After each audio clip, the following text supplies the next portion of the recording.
Happy Friday, ladies and gents. We're ready to rock and roll this joint. Accelerating your business. How's that going to happen? Let's find out. Good. Shut up and sit down. The Business Bros Podcast was created for you. Learn from the business professionals who come to share their stories. Find out what's working in business, on social media, what's hot and what's not, straight from the mouths of successful entrepreneurs out there doing the real work. And now, welcome to another episode of Business. We got the fire going on. Yeah. In San Diego.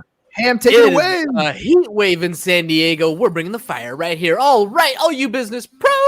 Before we jump into the show, just a quick reminder to please subscribe on whichever platform it is that you're listening to us on today. Give us a like, give us a follow, subscribe, and drop a review, and help other like-minded business owners find value from our awesome guests while we rise up in the podcast rankings. And if you want to be a guest on the show, I missed that last part, we will really appreciate it. And if you want to be a guest on the show, we'd love to have you on and learn from you as well. Go to www.businessbros.biz/podcast guest. Schedule your time slot. Don't forget to follow us on all our social media at Business Bros Pod. Ladies and gentlemen, we are so excited and so honored to bring another incredible guest on the Business Bros Pod. Our guest today is the preeminent advisor to CEOs who want to safeguard their businesses and their lives from unpredictability, establishing strategic partnerships that empower them to never again worry about growth. Having worked with over 1,500 CEOs across 33 countries, our guest is an expert in helping businesses expand internationally. As a world-renowned speaker and philanthropist, our guest's goal is to help over 800,000 kids in Latin America become entrepreneurs using local businesses in the next 3 years. Local resources in the next 3 years. We can't be more thrilled to hear some incredible stories from this well-traveled thought leader and humanitarian. Joining us today out of the great state of Texas, the CEO Confidant from Divine Human Ventures and Wisdom for Kids. Welcome to the show, Angel Rebo.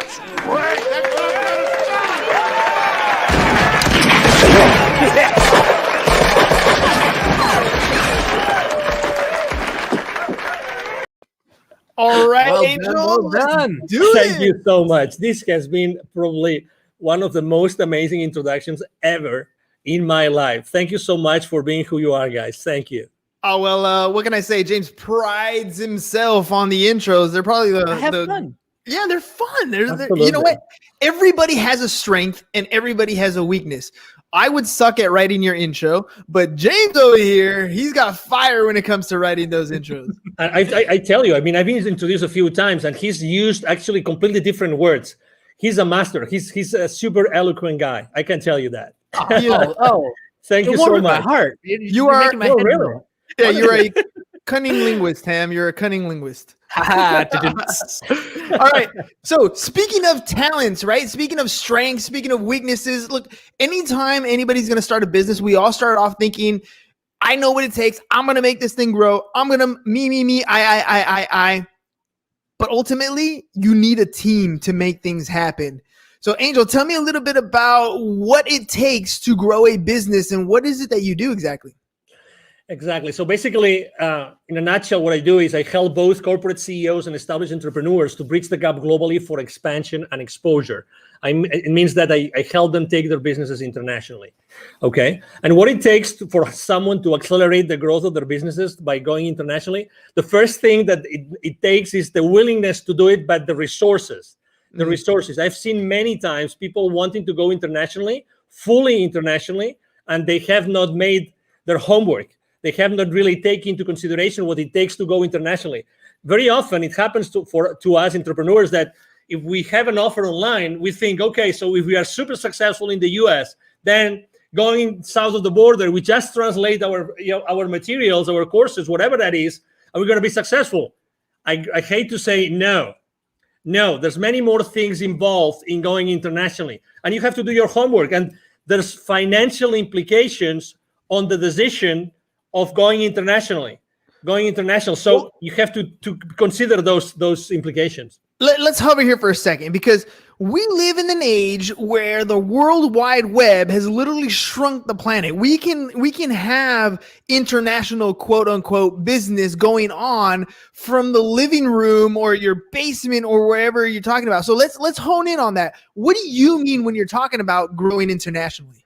Yes, so that's true. You can run your business from your home, and you have the worldwide, web, and you can go everywhere. But every single potential client in every single country, geography, culture thinks differently. You have to embrace, you have to acknowledge that, and you have to really know what is going to drive a potential sale from another country.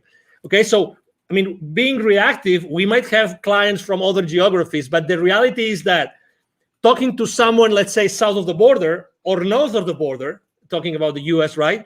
It's different. And you have to be, if you really want to be strategic and you really want to be successful, you have to do it differently. You have to think about it. Okay, so you can run your business from your home and you have the World Wide Web open, but there are things that you have to take into consideration from the point of view of the client. You have to talk to the client differently on every culture. Remember, we are, separated, even sometimes even trying to go, let's say I have a business in Texas and I really want to be successful in taking my business to another state. That there are cultural differences, right? That huge. Someone in Utah is different from someone in Texas, right? And everybody knows that. So if you really want to be successful, does it make sense to consider the differences between selling in Utah and selling in Texas? Of course it does. And you spoke about in the introduction, you actually mentioned something, which is, are you partnering with the right people? Probably if you want to go international, or even, as I said before, to another state, what about partnering up with someone who's already there, who's already aware of those differences, that can help you be more effective in conducting business in that area? And this is very often a blind spot that people forget. So, okay, it's easy to run your business from your home, but be mindful, be aware of the differences. What kind of differences should we be looking for when we're first starting out? Because there are so many. I mean, like you said, there's cultural differences, there's currency differences, there's tax treatments. I mean, there's all kinds of things that we can think about when we're talking about those differences. But what are some of the first things that we should kind of pay attention to? So that's why go step by step. I mean, going internationally right out of the gate, I don't think is the right thing to do, unless you only go internationally to a specific area because you know that there's a need for that there, and you know that the people there are going to buy from you.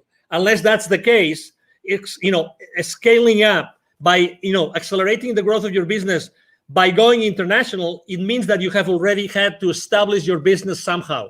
That's very important. Okay, so initially, I don't recommend anybody doing that unless, again, that's going to be your number one strategy. So if that's your number one strategy, you have to really know what these people want.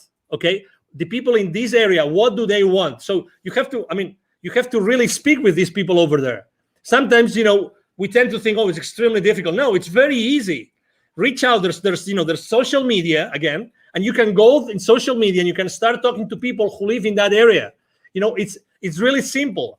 There's something in the entrepreneurial world, in the startup world, there's something called a minimum viable product. You've probably heard this thousands of times, right? Mm-hmm. So when you start your business, you probably have a minimum viable product or service that you want to offer to your audience, right? So the first thing you have to do is, if you want to go international, start talking to your audience about what you want to do. And I start asking them, hey, if I was to launch this product, sell it there, or this service, would you be willing to buy from me? And what would be the kind of service or product that you would buy from me, in that particular, area of expertise that I have? So that's the first thing. Talk to your market early on your business strategy. And sometimes, and I think that's probably, we are all to blame, for this, which is we try to be perfectionists. We try to be like, we have all the responses, all the answers before we do anything else. There's one business mantra. There's one mantra I use with every single one of my clients. I've been using for the last 5 years since I started my own business, which is take imperfect action now. Take imperfect action now. Hey, Don't worry about anything else. You only need yourself, and you need to start reaching out to the people in the market, in the place where you want to start selling your products or your services. That's it. Start talking to them and start making mistakes. Start making mistakes. There's no such thing as the perfect sales pitch, the perfect service, the perfect product. There's only the thing that you reach out to the potential buyers and you know what they think, and keep on making, keep on perfecting your pitch, keep on perfecting your product and your service. Really, that's the first step. Take imperfect action now. I love that. I love that because it's absolutely true. I talk about that all the time about taking action, and you have a choice. You can do it or you cannot do it. And I think the people who sit back and try to wait till it's 100% perfect are the ones who struggle. I forgot what book I read it in, but they were talking about, I think it was Mentor to Millions. And what they were saying was most successful people wait until they have about a 70% of a plan, right? After that, they put it into action because there's nothing else you can predict. At that point, you have something that's viable that'll take you in the direction that you want to go. Will it get you to the destination? Probably not. But you're moving forward and you're not stagnant and stuck in one particular situation or at worst, not taking any action, right? When I remember reading or learning about Disney, and they were opening up in China, I think it was China or Japan, I'm not sure exactly, but they were out there in the East. And when they went out there, they opened up operations right away, just like they had done in Florida, just like they had done in Disney. And they didn't take into consideration some of the cultural differences and had to restructure some things. So, acting on a plan is first and foremost. When you're talking to CEOs or different people who are ready to take that next scale, right? What's some of the fears that they have or some of those hesitations that prevent them from taking action? Well, it's always uncertainty. When you're stepping into, uncharted territories, everybody is, okay, is that going to work? How long is that going to take? There's always uncertainty. But again, there's uncertainty in everything that we do in life. So, and we still take action. So the first thing is uncertainty. And they need to know they always ask me, what are the chances that this kind of service or product is going to be successful? And I would like to share something. And this piece of information, it came from, there's the number one entrepreneurial program as far as college degree goes in the country is from a school in Massachusetts called Babson College, okay? Mm-hmm. They're very well known. You probably heard of them. Consistently, the number one entrepreneurial program, actually not only in the country, but in the world most of the time. Okay, so I was talking to the director of the accelerator, and that was 4 or 5 years ago. And she was telling me, Angel, 5 years before, so 10 years ago, it would take probably a few $100,000s for any technology, any startup to make a difference in the world. I'm talking about 5 years ago. Today, 5 years ago, only $15,000 to $20,000 was the amount of money that some startups had as a seed money to start disrupting the world. The point I'm trying to make is more and more often we see that the amount of money needed to make a difference in the world is lower and lower, is smaller and smaller. So what's the difference? The difference is that today there's so much technology out there that we can scale up any service or any product in the market like fast, like really, really, really fast. So again, going back to the same thing, taking perfect action now. You really don't need so much time or so much money. What you need to do is to make sure that you start proof testing your value proposition, your product or your service in the market as soon as possible. So you can start burning, those early stages, and you can start, perfecting your product and your service. And you realize that, and you eventually see, you see the future with a level of uncertainty which is much higher. Again, to your question, it's uncertainty, but how do we lower the level of uncertainty? It's just by taking action, by start connecting with the market and start exposing our value proposition in the market. You have a ton of energy, and I love that because Thank you know you. when people come on the show, it's not always as exciting when the other person doesn't have energy, but that Thank you. fuel comes from somewhere, right? Yeah. Why did you get into this particular space? I mean, it sounds like Thank you're you. ready to take on business and scale things at your own rate, and yet you took Thank a you. different approach. Why that approach? Why what you're doing? Why is it what you're doing gives you so much energy? Well, probably because, well, number one, I would say first of all, because of my father, probably because my father is a super positive guy. I mean, back in Spain, he's right now 80 years old. He's going to be 81 this year, alive and kicking. He's still working on business. He's always been like that model for me, like always super positive. He's made a lot of, he's set up and grown a lot of businesses, both nationally and internationally. He's made a lot of mistakes, but you know what? He was always in that mood, always.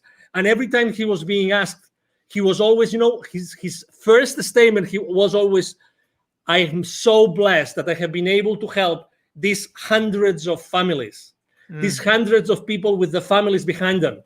And that's the legacy. That's his legacy. So I think that this, flame that I have inside of me is because I really like to share my experience with people.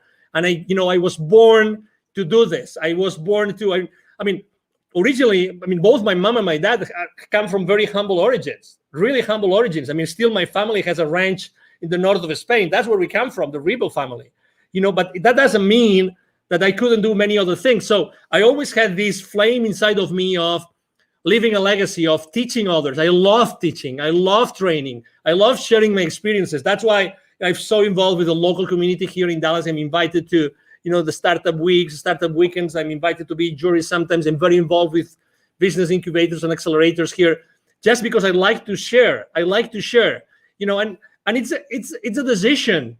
It's a decision. It's my decision if I wake up in the morning and I show up to the world in one way or another, and that's my decision. That's my option. That's who I am. It's a Friday evening, right? I have had so many calls this week. I have talked to so many people. I've had so many face-to-face meetings. But you know what?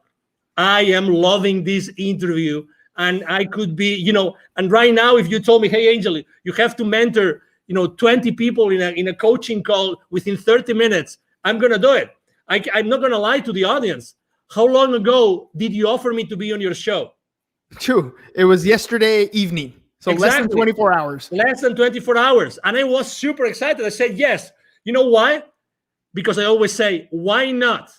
Why not? If there's a single person in your audience right now who can benefit from what I'm saying, oh my God, the day has paid off. The chance has paid off. The possibility that you guys have offered me has paid off. What is the core? What is the core of the CEO Confidant? Like, what is it that you're trying to achieve? Your mission in the business to that can help more and more entrepreneurs get to the level that they want to get to. Thank you. For me, it's always been connecting the unconnected. And actually, I'm going to tie this to my nonprofit, connecting the unconnected. I've always, obviously, as you can imagine, I'm so grateful to God that He gave me this energy, this passion that I can, I have been able to help a lot of high-level executives throughout my life. That's a blessing. Probably this energy has helped me a lot. But this has only helped me enough as far as this helps me to make the world a better place. Okay? That's why, it reached a point in 2016 in which it was very clear to me that I had also, the reason why I had lived in Latin America for so many years and I had done business in Latin America for so many years is because I had to be exposed to those areas where so many underprivileged kids live. And you know what I'm talking about. I'm talking about in Latin America alone, in 2012, according to UNICEF numbers, 81 million kids live in poverty. 81 million kids. 22 millions don't have drinking water in their house. 22. And that was 2012. Can you guess after COVID? Can you guess what happens? How many millions right now? Significantly worse. Exactly. So, and that means the total population, so that you have you have a frame of reference. the total population of kids in 2012 in Latin America was 170 million. 170 million. Okay, 170 million. So put that in perspective. So right now, probably it's going to be 90, maybe 100 million kids in Latin America who live in poverty. Yeah. So that's why, what's my mission? I've always feel that I keep on developing and helping so many high-level executives and established entrepreneurs, because at the end of the day, what I have to do is I have to be able to have so many stories, and I have to be able to connect all those high-level executives with those entrepreneurs that have still so much to learn. And I know that if it's not me, who's going to teach them entrepreneurship? Who's going to inspire them? Who is able to bring all those lessons I learn every single day with these so powerful CEOs? Who else is going to take them to those kids in need? So that was my answer. Yeah, no, that's a beautiful answer, because you're absolutely right. I mean, we look at what we see in poverty just right in front of us, right? When we drive down the freeway, when we're in our local communities. But the difference is, the poverty in the United States is much different than the poverty in almost any other country. It's just a different level. I remember being young as a young kid at my parents, and we would always go to church, and they would send us to missionary things down the other side of the border, and you just have this awe that everything from the pair of shoes to the sweater that you have on to the meal that you had has such a different value to the people down there than it is to you. The things you take for granted, you don't even realize until you're, things like where you're crossing the border. When I remember coming back on the border and little kids, small 4 or 5-year-old children coming up barefoot, dirty, ragged clothes, just trying to sell something to make a living. And we don't quite understand the level of poverty because we're blessed to be in this country. But you're absolutely right. I want to ask you about the relationships that you're building with people as you're helping a lot of these entrepreneurs grow their business, as you're helping them scale and become multi-million-dollar companies. What value do you place, and how do you utilize the relationships that you're making? Well, I think believe it or not, I was extremely shy kid, very shy, very shy. Most of I would say every single one of my classmates up to high school, they would not believe it's me talking right now. Honestly, I had to, really, I really had to go to college, and I had to start being involved in organizations, international organizations, and traveling. And so, I know that not everybody is so open and prone to have relationships with people. But again, you don't have to be, someone like me, so, extroverted like me. It's just I think that the most important thing is that you are yourself and you keep the relationship honest and humble. Honest and humble. And from that point, I like to use, gratitude, humility, and acceptance as 3 of my top values that I like to share this with my team all the time when we have our weekly meetings and when we have our one-on-ones. Gratitude, humility, and acceptance are 3 very big values for me. So I think that those values help you a lot to develop those relationships. And out from those relationships, it's like, as you know, I'm very active on LinkedIn, and I have very, very large following and very active there. I post every single day, large high engagement from my audience. And it's the same thing when I start relationships with people in there that they don't know me of anything. I start from a very humble way. I'm not the guy that's going to send you 5 consecutive messages as soon as I say accept. I'm not that kind of guy. My connecting message has 1 sentence, only 1, and I don't send a second message. You just wait. Yeah, I just wait, and whenever it's good, and I think I have some value to offer to that person, as if it was you, then I say, hey, as I know that you do this, I think that you might be interested in having this information I just got from someone else. Again, partnering up with, giving the value that someone might need, and if they say I don't need it, that's okay, and that's fine. That's why a value download on people. I don't really believe in downloading things on people that they don't really need. So that's why I always keep my connections online as much human as possible. And when I left corporate America, I had like 800 connections. Right now, I have almost 27,000. Well, let me ask you about that, because you said, when you were younger, you were an introvert, and now you're very extroverted. What was it that pushed you to that next level? There's so many people out there that are introverted, and they know they have to have better relationships. They know they need to pick up the phone and talk to people. They know they need to be more extroverted, but they can't get across that point of actually making those connections. What pushed you to that next level? That's a great question, because probably I wasn't allowing myself to be myself. I was not standing on my own power. I thought that I had to fit in, and I wasn't socially enough. I wasn't enough. No, really. Because I thought that what I was standing up for wasn't enough to be just myself. So I had to be hiding, behind anything else or anybody else, until I realized that, oh my God, what I'm saying makes sense.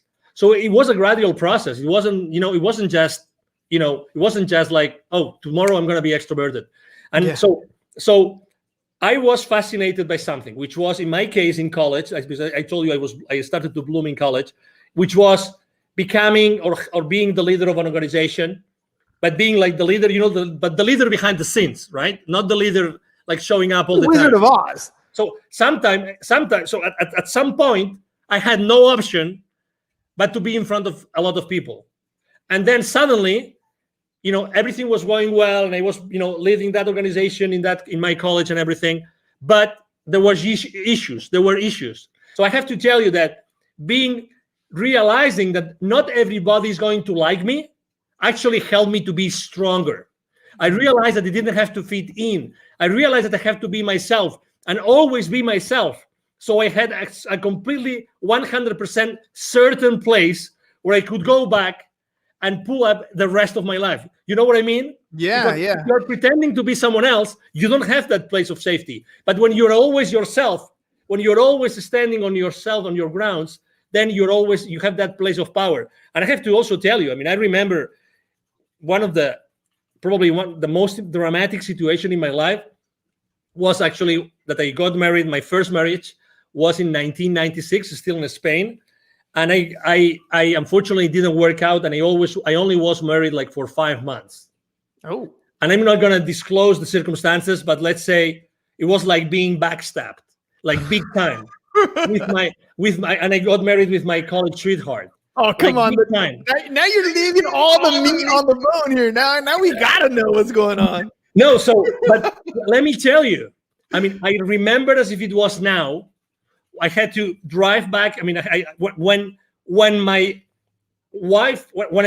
found out what my wife was doing, and I confronted her that night, and I will never forget that night. When I confronted her that night, and she told me yes, I remember taking my car the following morning and going and driving to where my parents lived. I remember that both my mom and dad were waiting me.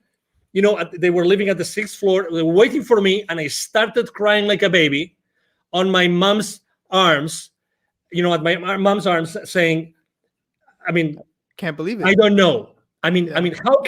How can my life collapse? What did I do wrong? I had the car, we had an apartment together. We had all those projects together, the perfect job. We had this beautiful house in the mountains to go to ski. Everything was perfect. But suddenly, boom, so you thought. Boom, and not even 1 year, 5 months, 6 months. I felt betrayed. You name it. I tried to save my marriage, and I immediately said, okay, let's go to a counselor. But unfortunately, the other party wasn't there. So I said, okay. So the rest of my life starts here today. Yes. And then, you know what? 1 year and a half later, I had already left Spain for good. And I have not been back to Spain, but to visit my family. Again, it's the realization of I have to be me. And I am strong because I don't have to fit in with anybody else. I have to be myself. And that's my foundation. That's my essence. And I will build up the rest of my life because of that. Had I not taken that decision, we would have never had this conversation, you and I, today. You know that I want to say I love that story, but I kind of, it's not quite the right thing to say. But the fact that you accepted it at the end, right? The heartbreak, the pain, the agony, what you're going through, those are feelings that you're going to have. But at some point, no matter what happens in your life, good, bad, or indifferent, you have to accept that tomorrow the sun's going to rise. Tomorrow is another day, and every day you have that choice to make something happen. You can dwell in it, you can live in it, you can wallow in sorrow and feel sorry for yourself for as long as you can. But every day that happens is another day that you're not fulfilling whatever dream is that you want to achieve. You're hurting yourself by allowing yourself to live in that position for too long. Feel it, hurt it, learn from that mistake. But you need to make a choice and accept that it happened. Totally. Otherwise, you're never going to move forward. I agree. And I have to say, this counselor that, we went together, with my ex-wife at that time, it was the same counselor that said, hey, okay, so she's not coming back. Can you please help me? Can you please help me go through this path? Can you please help me? And I have to tell you, there's certainty that this counselor told me, so these are the stages you're going to go through. A, B, C, D, and E. He told me, he explained those to me, and I understood them, and I said, okay, where am I now? And he told me, no, it's a good question. It's a good question. Yeah, of course. So you are here. Okay. Typically, what do you see in your practice? How long is it going to take for me to get to the final, destination of this, of this, whatever it is, right? Of this journey. He said, well, it's up to you. I've seen people here, and I've seen people there, and I've seen people that will never recover from a divorce or from a separation. Okay. Mm-hmm. So I kept on going with him. I kept on having, again, I asked for help. God bless. That's something I obviously, in any facet in life, ask for help. Look for help. Always. There's always going to be someone that can help you. Always. Always. The only scarce resource in your life is time. Yes. Get over any situation, any challenge with the help of someone that's been there before. Do that. Don't hesitate. It doesn't matter. Money comes and goes. Do that. And oh my God, after 6 months of my separation, guess what? Guess who came after one of my, I just finished one of my swimming practices. I love swimming. Guess who came to say, I would like to come back together? Who I'm not going to say, but you know the story, right? You know the story. And I said, unfortunately not. I don't want this to happen in the future when we already have children. I don't want that for my life. Decision made. Imperfect decision. Don't know what the outcome was going to be, but you weren't going to do it again. No. Oh man, Angel, that's, I love that, the whole idea of time scarcity, right? You only have so much time in your life. And yes, ladies and gents, you're going to feel uncomfortable when you're going to make a decision. You're not going to know the outcome. It's going to be scary. It's going to feel weird, but do it anyways. Do it anyways, because there's only two types of regret that you're going to have when you're older. And one of the biggest ones, the worst ones, is when you're 98 years old and you are incapable and you're out of time to have that regret to worry about. So take the action. You might make a mistake and it's okay. There's always a way to correct, but take that action. Angel, before we head out, let our audience know if they want to work with you, how can they get a hold of you? Absolutely. The first thing is, it's very easy. Send me an email. I have a team behind me. We all work together. We will always respond to you. My email is very easy. My email address is angel@angelribo.com. I'm going to spell it for you. ANGEL@ANGELRIB as in boy O.com. That's the easiest way. If you want to know, what I do, what I stand for, you can go to LinkedIn, Angel Ribo, the CEO Confidant. And you will see me there every single day posting. I post a lot of personal stuff because I think it's important for everybody to know, what I think is important for me. And obviously, I would like to help you. And needless to say, thank you very much, guys, for being so kind with me and allowing me to be today on your show. Hey, man, thank you for coming on last minute. Thank you for sharing, being vulnerable. I honestly believe that some of these stories that we have in our life, some of the worst stories in our life, make the greatest connections with people. So thank you very much for sharing some of your worst times with us. I connected with you. I'm sure there's a lot of our listeners that connected with the same type of story. Thank you. All right, ladies and gents, it is Friday, but we'll be back because Monday's going to come right around the corner. So that's all we got for you guys today. Have a great and safe weekend. Peace. And we're out. Thank you for listening to the Business Bros Podcast. Are you looking to get more clients or to increase your income? Hernan, the business bro, can help you generate referrals through the power of podcasting. And James, the insurance bro with Pipeline Insurance, can help you effectively add insurance to your existing business. If you are ready to create wealth today and generational wealth for tomorrow, email businessbros@csfirst.com to schedule a free consultation or join the Business Bros Network, www.businessbros.biz.